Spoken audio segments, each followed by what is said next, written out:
안녕하세요. 대구부동산 스타드입니다. 오늘은 OP가 땡겨요. 사시기 전에 이 영상 먼저 한번 보시죠.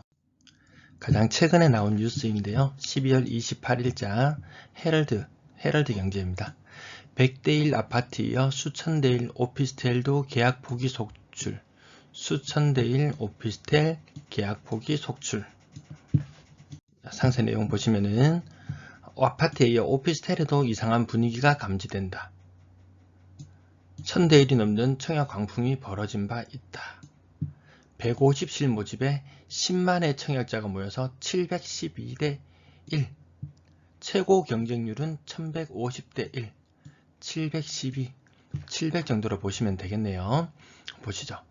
과천청사역의 경우 분양 가격이 최고 22억. 하지만 전매 제한이 없는 틈을 노린 투기 수요가 대거 몰렸다. 전매가 가능했다. 뭐 이런 내용들인데요. 시장의 분위기가 급변했다. 몇 달 전까지만 해도 억대의 웃돈이 붙어있던 것들. 계약 포기가 속출했다. 분양가 자체가 비싼 데다 등등등 있지만 어쨌든 이 계약 포기가 속출하고 있다는 거, 이게 여기만의 문제가 아닐 것 같아요. 자, 밑에 한번 더 보시면 올해 오피스텔 거래량이 최대치를 기록하는 등 관련 시장이 전반적인 호조세다. 호조세가 맞는지도 확인해 볼 거예요. 분양 시장으로는 특히 전매 차익. 지금 전부 규제 지역이라서 전매 차익 보기 위해서 오피스텔로 몰려들었습니다. 그래서 역대급 분양 성적을 거뒀는데 붐은 언제든지 꺼질 수 있으니 조심할 필요가 있다. 이렇게 마무리되었네요.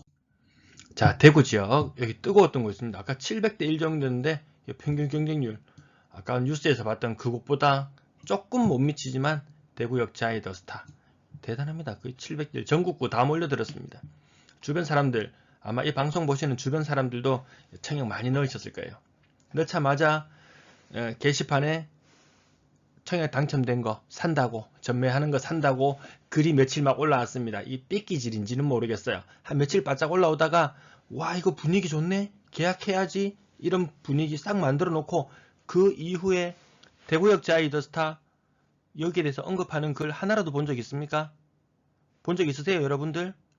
대구 텐인텐, 대구 맛동산 어디에서도 본 적이 없어요. 대구역 인근 아파트 매매 시세가 5억에서 6억대 시세. 지금 요 뭐 태평로 라인부터 해서 프리미엄이 상당히 줄어들었죠. 예전에 비해서.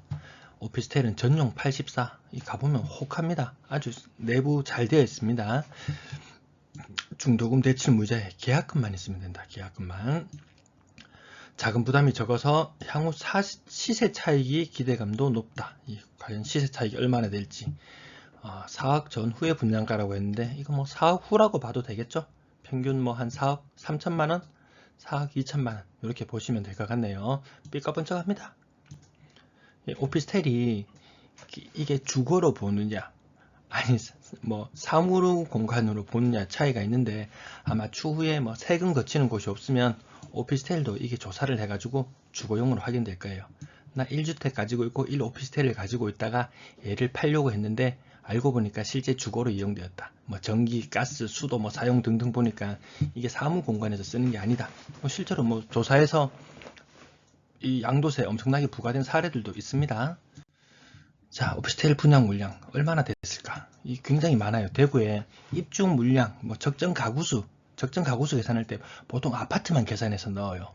근데 알고 보면 이 주거에 오피스텔도 넣어야 되거든요. 이게 97,000. 보통 전국 단위니까 나누기 20합니다. 대구 자료만 따로 추출하기가 좀 힘들었어요. 한 20분의 1 하면 몇 개면 한 4,000 가구 되나요? 대구에 연간 실질적으로 주상복합 근래 분양 굉장히 많이 했잖아요. 이 오피스텔도 연간 3,000에서 4,000개 정도 분양했습니다. 그게 뭐 적정 아파트에다가 오피스텔까지 넣으면은 공급 물량 굉장히 많았거든요. 3, 4천 개씩 이때부터 계속 들어오기 시작했어요. 이전부터 있었을 거예요. 아마 계속 들어옵니다. 지금도. 여기 부동산 114라는 사이트에 가면은 여기 2019년 자료부터 전부 조회가 가능한데 조회 안 되는 것도 있어요. 제가 이거 일일이 안 해봤어요. 귀찮아서. 만약 실질적으로 OP를 뭐 구매하셨거나 관심 있으신 분들은 여기 들어가서 데이터를 한번 다 뽑아보시면 참고가 되실 것 같습니다. 또 특이한 뉴스가 하나 보였어요. 이거 오늘 뉴스 검색하다가 나온 건데, 오피스텔 반대, 울산 중구민들. 마치 그거 같지 않습니까?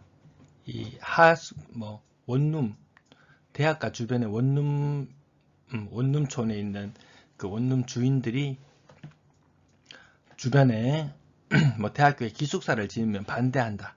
왜 장사가 안 되니까. 이 오피스텔 지으면 이 중구민들 좀 타격이 있나 봐요. 그러니까 이 반대, 오피스텔 짓는 것도 반대합니다. 나중에 뭐 대구에도 뭐 종상향 지역들이 있는데 아파트 짓는다 그러면은 뭐 범어지구인가요? 뭐 범사만삼 주민들 나와서 반대할 수도 있겠고, 뭐 수성지구, 대명지구, 대명송현지구 뭐 이런 것들도 나중에 그 주변 주민들이 이제 집 지으면 그만 지으라고 반대 시위할 날도 있을지 모르겠네요.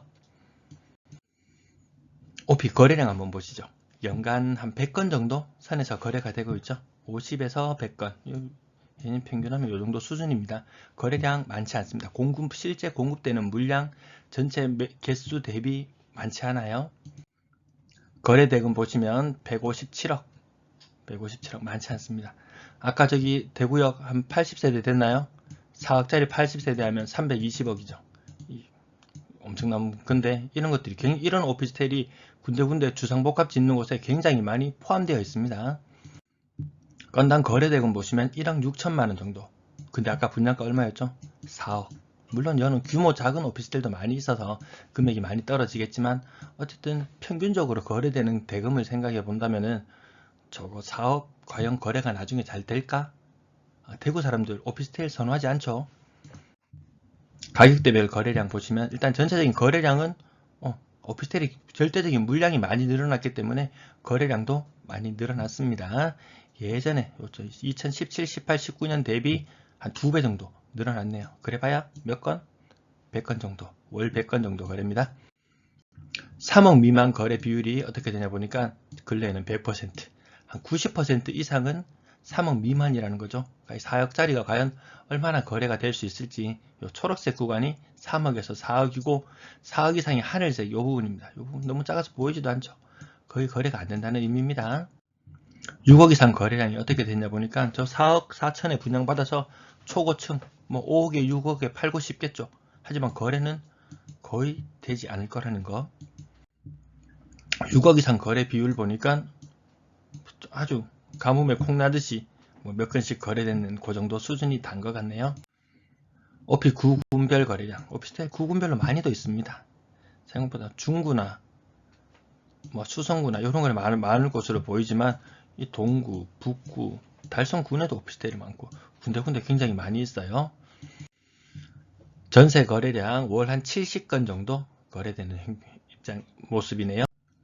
전세 보증금은 합은 전체적으로 한 100억대 시장, 월 100억대 시장. 평균 전세 가격을 보니까 1억 2천. 아까 평균 매매가가 뭐 한 1억 6천 정도 되면 평균 전세가 그렇게 높지 않아요. 매매가 대비는 좀 높아 보이긴 하네요. 3억 미만 거래 비중, 전세 3억 미만. 그 굉장히 한 95% 이상. 여기 96%인데 95% 이상이 3억 미만. 좀 싸다, 상대적으로 싸다고, 아파트에 비해서는 좀 싸다고 느껴지는데 어쨌든 그 정도 거래되네요. 4억 이상 전세 거래량입니다. 그 많지 않죠. 3건, 4건, 5, 6, 7, 8건, 총 8건 이때까지. 대구에 역대 4억 이상 오피스텔 전세는 8건이 있었네요. 4억 이상 전세 거래 비중 1%도 안 됩니다. 뭐 4억에 아까 뭐 4억에 4억 3천에 분양을 받았다. 프리미엄이 작용해서 5억에 되었다. 나 요거 4억에 전세 놔야지 하면 실질적으로 전세 수요가 잘 없을 거라는 거죠. 오피스텔 월 거래량인데 요거 잘못됐네요. 월 거래량 한 100건 정도, 120건, 100건 요 정도입니다. 평균 월세 가격은 한 45만원. 아파트에 사는 사람이나 오피스텔에 사는 사람이나 평균 월세 가격은 비슷하네요. 보증금이 아파트보다는 좀 싸죠. 좀 싸고 월세는 만만치 않다. 거기에다 관리비까지 나간다면 지출은 생각보다 크겠다. 임대 거래량 월별 한 170, 80건 정도, 월별 한 178건 정도 임대 거래가 이루어지고 있네요. 그러면 매물이 얼마나 있는지 한번 조사를 해봐야 되겠죠. 이 보이시나요? 이 깨알 같은 거 하나하나 찾아서 합니다. 또 제가 무슨 말 할지 아시겠죠? 이 깨알 같은 노력들, 여러분은 아주 가벼운 노력으로 클릭해서 여기 밑에 구독 있죠? 구독 부분 한번 클릭해 주시면 되겠어요. 요 부분, 요 밑에 있는 거 중구지역입니다. 중구지역. 요 부분을 확대해 놓으면 이렇게 됩니다. 동네 하나하나 찍어서 여기 매물, 매매, 전세, 월세 요거 개수 다 세웠는 거예요. 요런 게 지금 제가 3페이지만 작업을 해봤어요. 다 하려니까 너무 힘들어서 7월 달에 해봤고 8월 달에 해봤고 11월 달에 해봤습니다. 이 매물 개수가 어떻게 되는지 한번 봅시다. 매매, 근래 전세가 부쩍 늘었죠? 월세가 부쩍 늘었죠? 오피스텔 분양권 시세 차익 얼마나 될지는 모르겠지만 분양권 상태에서 매물로 나와 있는 게 이렇게 늘어나고 있는 추세예요. 그 오피스텔 분양권 상태에서 전세로 내놓은 물건도 이만큼 됩니다. 월 몇 건, 한 100건 거래됐나요? 굉장히 매물이 많은 거예요. 이것도 다 주거용이거든요. 거의 주거용이에요. 분명히 나중에 나라에서 세수가 부족하면은 전수조사 해가지고 이거 주거용이네 하면서 막 1가구 2주택에도 걸리고 막 여러가지 막 복잡한 세금 문제에 얽혀들 수 있을 거예요. 그 부분 조심하셔야 됩니다. 투자에서 세금 부분을 빠뜨리게 되면은 투자는 실패나 다름없거든요. 사실 분은 사세요. 청약 넣을 분은 넣으세요. 700대1, 800대1, 1000대1 나와도 계약 포기가 속출하고 있다는 뉴스가 아까 보셨죠? 제 이야기가 아니에요. 오늘도 시청 감사합니다.